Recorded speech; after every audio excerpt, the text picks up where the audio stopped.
Bonjour à tous, bonne et sainte fête des rameaux à tous.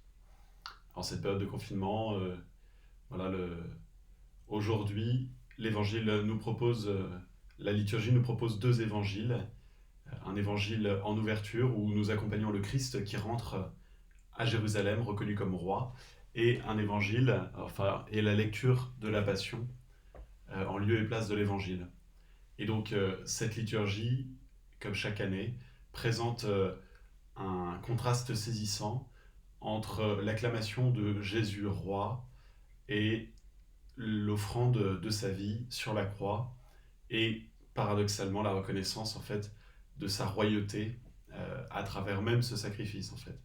Quelques parallèles que je ne suis pas le premier à faire, hein, qui sont vraiment des lieux communs mais tellement nourrissants pour la vie de prière que je vous propose de méditer aujourd'hui quelques petites choses. Le premier, c'est c'est justement le trône qu'utilise Jésus comme roi, alors qu'il est monté sur un âne. C'est pas un animal ridicule hein, pour un roi d'Israël, c'est l'animal noble. Hein. Et donc Jésus est vraiment la figure du roi qui rentre dans Jérusalem au rameau. Et bien, de même, vendredi saint, et nous l'entendrons dans le récit de la Passion, eh bien, le Christ siège, mais non plus sur un âne comme devrait être le cas, mais sur la croix.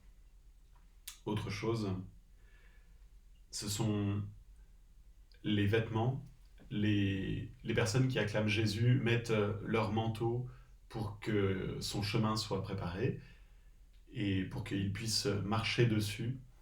Eh bien, quelques jours après, on lui mettra un manteau de pourpre, un manteau de dérision, pour se moquer de lui en disant Salut à toi, roi des Juifs. Là encore, parallèle saisissant, euh, et finalement reconnaissance paradoxale de la royauté du Christ par les soldats. Enfin, c'est l'aspect végétal de cette célébration, de même que les rameaux sont agités, les gens coupent des branches pour venir acclamer l'envoyé du Seigneur. Béni soit au nom du Seigneur celui qui vient, et ils agitent des branchages qu'ils mettent aussi au sol. Et quelques jours après, ces branchages serviront, enfin, pas ceci, mais on utilisera des ronces et un roseau, là encore pour se moquer de Jésus. On tressera une couronne d'épines et on lui donnera un roseau en guise de sceptre. Voilà ce que nous propose aujourd'hui la liturgie, ce parallèle saisissant entre royauté du Christ et parodie de royauté qui en fait est un témoignage pour nous. Voilà.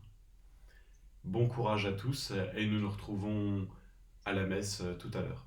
Au revoir.